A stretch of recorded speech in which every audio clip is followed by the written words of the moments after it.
नमस्कार दोस्तों, मैं रजनीश कुमार पांडे आप सभी का हार्दिक स्वागत करता हूं आपके अपने YouTube channel practice mock SSC पर। कैसे हैं आप सभी लोग? आई होप आप सभी लोग अच्छे होंगे और खूब मन लगाकर पढ़ाई कर रहे होंगे।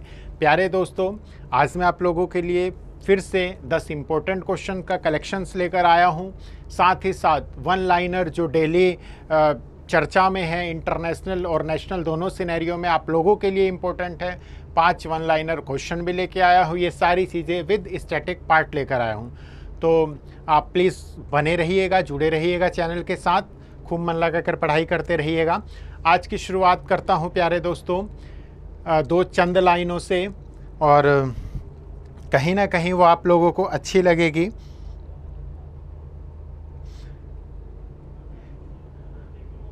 प्यारे दोस्तों, क्यों इससे बेहतर, क्यों उससे बेहतर, क्यों इससे बेहतर, क्यों उससे बेहतर, कब तक बनेगा तू किस किस से बेहतर, तेरी मिसाल तो खुद है, बना ले खुद को खुद से बेहतर। तो ये कहीं ना कहीं जो आत्मसात करने वाली पंक्तियां हैं, ठीक है। आप अपने आप को किसी की तरह किसी से कंपेयर मत कीजिए। आप अपने आप में 100% हैं। अपने आप को खुद बेहतर बनाने की कोशिश कीजिए। हमेशा पॉजिटिव रहिए, सकारात्मक रहिए, तैयारी अच्छे से कीजिए। डेफिनेटली आप सबसे बेहतर बनेंगे और ज़रूर बनेंगे। चलिए शुरू करते हैं। आज का क्वेश्चन बीच में मैं जो इम्पोर्टेंट है आज का वो मैं बीच में लूँगा। शुरू करते हैं। पहला question, Jaden Pariat has become the first Indian in 6 years to finish on podium in British F4 Championship. He is from which state of India? Jaden Pariat जो कि 6 साल में ब्रिटिश F4 चैंपियनशिप में पोडियम पर रहने वाले पहले भारतीय बन गए हैं, भारत के किस राज्य से है? देखिए, अगर थोड़ा सा हम लोग एलिमिनेट करने की कोशिश करें, देखिए अगर इसमें मान लीजिए ऑप्शन होता यूपी, बिहार, ठीक है, तो आप इजीली एलिमिनेट कर सकते हैं, क्योंकि वहाँ के लोगों के नॉर्मली मतलब इस तरीके से नाम नहीं होते हैं। तो फिर एग्जामिनर ने यहाँ पे कंफ्यूज करने की कोशिश की है, ठीक, तो यहाँ पे आप लोग कंफ्यूज होंगे। तो प्यारे दोस्तों, इसका आंसर है जो जेडन पैरियट है वो मेघालय के हैं। वो कहाँ के हैं? मेघालय के। प्यारे दोस्तों, मेघालय की बात करूँ तो 7 सिस्टर में नीचे की तरफ इसकी लोकेशन आती है। साथ ही साथ मेघालय के जो सीएम है वो है कोनराड के संगमा, ठीक है। मेघालय के सीएम कोनराड के संगमा, ठीक। साथ साथ ये जो है ये इसके मेघालय के 12वें सीएम है। इसके साथ साथ जो गवर्नर हैं, जो मेघालय के गवर्नर है वो है फागू चौहान। कौन है प्यारे बच्चों? फागू चौहान, ठीक है।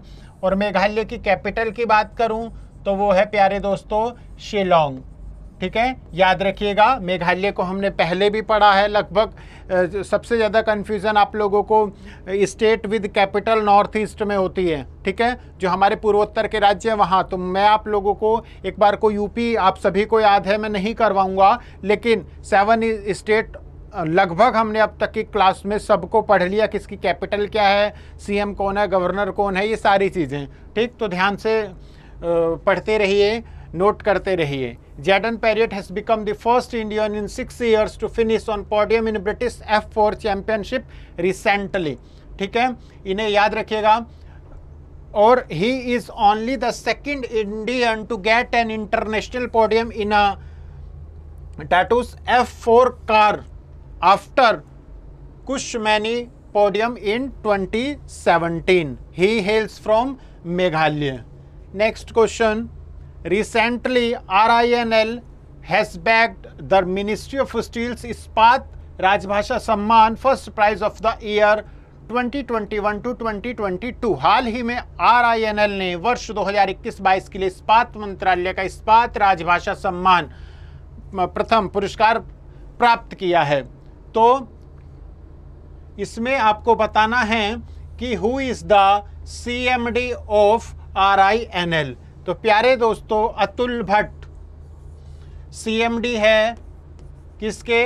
RINL के। RINL होता क्या है? राष्ट्रीय इस्पात निगम लिमिटेड।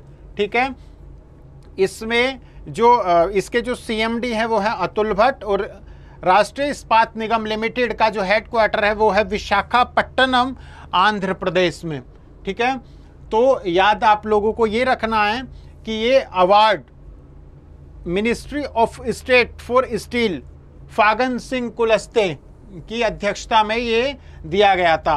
हिंदी सलाहकार समिति ने इसे हेल्ड किया था। कहाँ? श्रीनगर, जम्मू एंड कश्मीर में। नेक्स्ट क्वेश्चन, इसमें थोड़ा सा ये भी देखिएगा, इसमें एक मैगजीन भी आई है राष्ट्रीय इस्पात सुगंध के नाम से। Next question, Ramon Magsaysay award known as the Nobel prize in Asia is named after Ramon Magsaysay, former president of. जो रेमन मैग्सेसे अवार्ड है, ठीक है, उसे एशिया का नोबेल पुरस्कार भी बोला जाता है, नोबेल प्राइज इन एशिया भी बोला जाता है। ठीक है, तो ये किसके नाम पे? अरविंद केजरीवाल, किरण बेदी, बहुत से ऐसे नाम हैं जिन्हें ये पुरस्कार मिला हुआ है। ठीक है, हाल ही में अभी रविश कुमार को भी ये वाला पुरस्कार मिला था। ठीक, तो रेमन मैग्सेसे पुरस्कार, जिसे एशिया में नोबेल पुरस्कार के रूप में जाना जाता है, तो याद रखिएगा नोबेल प्राइज इन एशिया किसे बोलते हैं प्यारे दोस्तों? रेमन मैग्सेसे अवार्ड को। तो ये रेमन मैग्सेसे राष्ट्रपति थे, प्रेसिडेंट थे, कहाँ के? फिलीपींस के। ठीक, तो इसे देख लीजिएगा। दलाई लामा को ये पुरस्कार मिला है, रेमन मैग्सेसे अवार्ड। ठीक है, ये तिब्बतियन स्पिरिचुअल लीडर भी है दलाई लामा, जो कि धर्मशाला हिमाचल प्रदेश में रह रहे हैं। इन्हें ये पुरस्कार इस फाउंडेशन के द्वारा मतलब दिया गया है। ठीक है, ये 14वें दलाई लामा हैं। ठीक है, स्पिरिचुअल गुरु हैं, इन्हें ये पुरस्कार मिला है। ठीक, इसके साथ साथ रेमन मैग्सेसे अवार्ड क्या है? इट इज एशिया का greatest honour and distinction which was set up in 1957. It is named after Ramon Magsaysay, the third president of the Philippines. This award is known as the Nobel Prize in Asia. Next question, which of the following organization has released the World Development Report 2023? निम्न में से किस संगठन ने विश्व विकास report 2023 जारी की है? याद रखिएगा, विश्व विकास रिपोर्ट या फिर वर्ल्ड डेवलपमेंट रिपोर्ट, ये वर्ल्ड बैंक के द्वारा जारी की जाती है। इंपॉर्टेंट क्वेश्चन है, ये वर्ल्ड बैंक के द्वारा जारी की जाती है। ठीक, world bank has release the world development report 2023। World bank ये इस रिपोर्ट को जो है जारी करता है। ये 2023 का जो टाइटल है वो है माइग्रेंट, रिफ्यूजीज एंड सोसाइटीज। ठीक है, अगर इसकी बात करें तो इसमें around 184 million people across the world including 37 million refugee. ठीक है, आसाम में जो रोहिंग्या शरणार्थी वाला मुद्दा चल रहा था। Act citizenship in country in which they live, there is 120% income gain for Indian working abroad as compared to 40% income gain through internal migration. ठीक, तो ये और specially India, US, India, Bangladesh and India gulf cooperating council consider among the top migrants corridor में ये आते हैं। ठीक, Canada में भी चल रहा था, अमेरिका और कनाडा का भी, याद रखिएगा। अगला क्वेश्चन, in April 23 India has signed a new work plan for 23 on quality infrastructure with which country? अप्रैल 2023 में भारत ने किस देश के साथ गुणवत्ता अवसंरचना पर 2023 के लिए एक नई कार्य योजना पर हस्ताक्षर किए हैं? प्यारे दोस्तों, आप लोगों ने देखा होगा CDS का भी नोटिफिकेशन हाल ही में अभी रिलीज भी हो गया है। तो एक तो बच्चों के कमेंट थे कि सर NDA के लिए, CDS के लिए, तो मैं फिर बता रहा हूँ, आप क्वेश्चन का देखिए, लेवल देखिए और क्वेश्चन की एक्सप्लेनेशन देखिए। एग्जामिनर किसी भी स्तर का एग्जाम बनाए, यही से मतलब ये सारी चीज़ें फ्रेम करेगा। इसलिए मैं आप लोगों से रिक्वेस्ट भी करता हूँ कि इसे ज़रूर पढ़ा कीजिए। ठीक है, इसे एक बार वीडियो जब मेरे साथ देखने के बाद इस चीज़ को ज़रूर पढ़ा कीजिए। ये सभी ये लेक्चर, करंट अफेयर्स की सीरीज़ मैं बार बार बोल रहा हूँ, सभी एग्ज़ाम के लिए उपयोगी सिद्ध होगी। ठीक, चाहे वो आपका वनडे एग्ज़ाम हो, चाहे वो आपका मेंस वाला एग्ज़ाम हो, CDS, NDA, ठीक है, स्टेट PCS, इवन SSC के मोस्टली एग्ज़ाम, CGL, CHSL, सब में काम आएगा। ठीक, तो वो ये जो करा है, ये करा है प्यारे दोस्तों जर्मनी के साथ। ठीक, किसके साथ किया है? जर्मनी के साथ। India has signed a new work plan for 23rd on quality infrastructure with Germany recently. ठीक, ये वर्क प्लान एक बनाया हुआ है। German federal ministry for economic affairs and climate action have signed a new work plan for 2023। ठीक है, इस meeting में रखा हुआ है। This year annual meeting marks the 10th anniversary of the working group. Additional information देखिए, Germany जो है वो यूरोपीय देश है, बर्लिन इसकी राजधानी कैपिटल है, यूरो यहाँ की करेंसी है, और ओलफ स्कॉल्स यहाँ के चांसलर हैं। ठीक है, जर्मनी। आप एंजेला मार्केल को भी याद रख सकते हैं, पूर्व chancellor. Which is the nodal ministry of the नशा मुक्त भारत अभियान। नशा मुक्त भारत अभियान का नोडल मंत्रालय कौन सा है? तो प्यारे दोस्तों वो है ministry of social justice and empowerment. इसके बारे में देखेंगे, ये आर्ट ऑफ लिविंग के साथ मतलब department of social justice and empowerment ने एक MOU साइन किया है। आर्ट ऑफ लिविंग एक NGO जो कि श्री श्री रविशंकर जी द्वारा चलाया जाता है, वो इन्होंने मिलकर नशा मुक्त भारत अभियान चलाया है। ठीक है, याद रखिएगा। 15 अगस्त 2020 को ये लॉन्च हुआ था। इसका उद्देश्य क्या है? इसका उद्देश्य ये है कि नशा, ड्रग्स वगैरह इन सबको मुक्त करना। यूनियन मिनिस्टर की बात करें सोशल जस्टिस एंड एम्पावरमेंट की तो वीरेंद्र कुमार है, जबकि minister of state A Narayana Swamy, Pratima Bhowmik और रामदास अठावले हैं। ठीक है, next question. Recently the ministry of finance has approved the Navratna status to rail Vikas Nigam limited. ध्यान से देखिएगा, इंपॉर्टेंट क्वेश्चन है। The company should have 4 independent board director. मतलब ये जो नवरत्न बनने के लिए किसी कंपनी में क्या क्राइटेरिया होना चाहिए? उसमें चाहिए 4 independent board director. The company must have mini Ratna status. पहले वाला भी बिल्कुल सही है, नवरत्न बनने से पहले उसे मिनी रत्न का दर्जा प्राप्त होना चाहिए। The company must get a score of 60 out of 100 in required parameters. ये तीनों ऑप्शंस एकदम सही है, तो इसका आंसर है all, first, second and third. यहाँ पे आप देख लीजिएगा, उससे पहले मिनी रत्न पर होना चाहिए, 4 इंडिपेंडेंट बोर्ड डायरेक्टर है, 60 आउट ऑफ 100 चाहिए। ठीक है, देख लीजिएगा। हेडक्वार्टर बात करें RVNL rail Vikas Nigam limited की तो नई दिल्ली में है, और CMD इसके प्रदीप गौर है। Next question. In April 23 report titled promoting millets in diets best practices across states UTs of India has been released by. ठीक, आप लोगों ने अगर न्यूज़ में सुना होगा, या आप में से कुछ स्टूडेंट्स योजना आयोग या कोई मंथली मैगजीन पढ़ते होंगे, तो उसमें ये प्रश्न चर्चा में रहा था। इसका आंसर है नीति आयोग। नीति आयोग की बात करें तो नीति आयोग में नीति की फुल फॉर्म है national institute for transforming India, जिसने 2015 में योजना आयोग यानी कि प्लानिंग कमीशन की जगह ली थी। ठीक, तो ये देखिएगा, ये आप लोग एक बार देखिएगा जरूर, इंपॉर्टेंट है। National institute for transforming India Aayog has released a report titled promoting millets in diets best practices across states UTs of India. ये सारी चीज़ें आप लोगों के लिए, आप लोग इसे देख लीजिएगा। ये इंपॉर्टेंट लाइन UNGA ने डिक्लेयर किया है 2023 को international year of millets ATC, याद रखिएगा। हाल ही में CCEA ने कुशल पेशेवरों का एक कैडर बनाने के लिए 157 नर्सिंग कॉलेजों की स्थापना को मंजूरी दी है। किस राज्य में सबसे अधिक कॉलेज होंगे?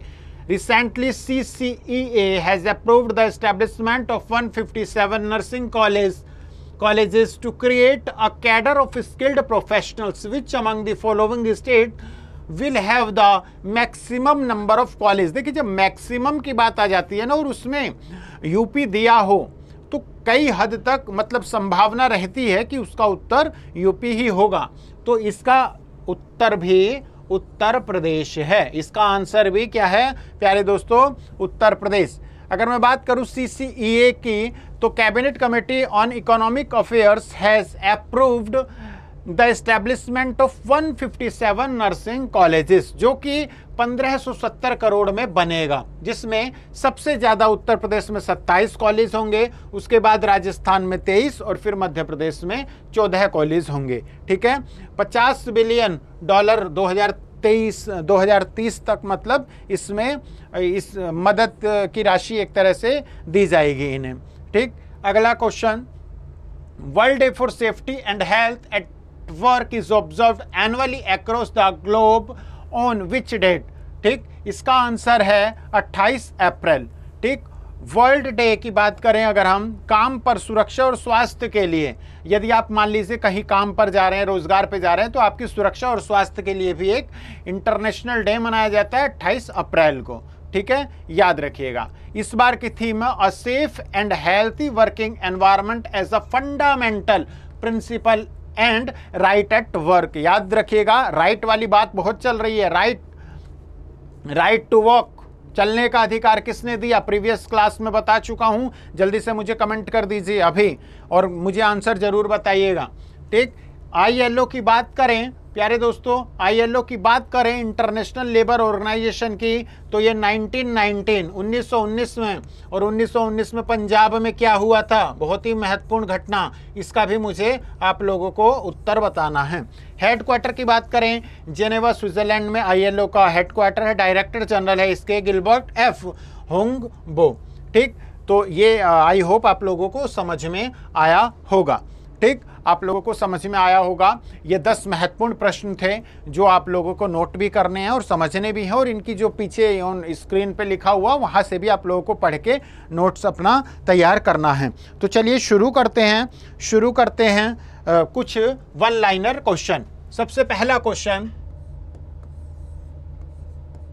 लिंडा याकारिनो नाम से भली भांति आप लोग परिचित होंगे। लिंडा याकारिनो कौन है? ये न्यू CEO है किसकी? ट्विटर की।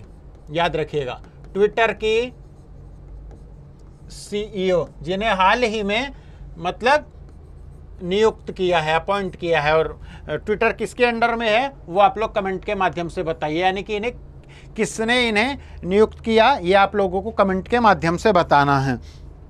अगला क्वेश्चन, हिम डेटा पोर्टल ये किस राज्य सरकार ने लॉन्च किया? तो हिम से हिमाचल का डाटा है ये, हिमाचल प्रदेश।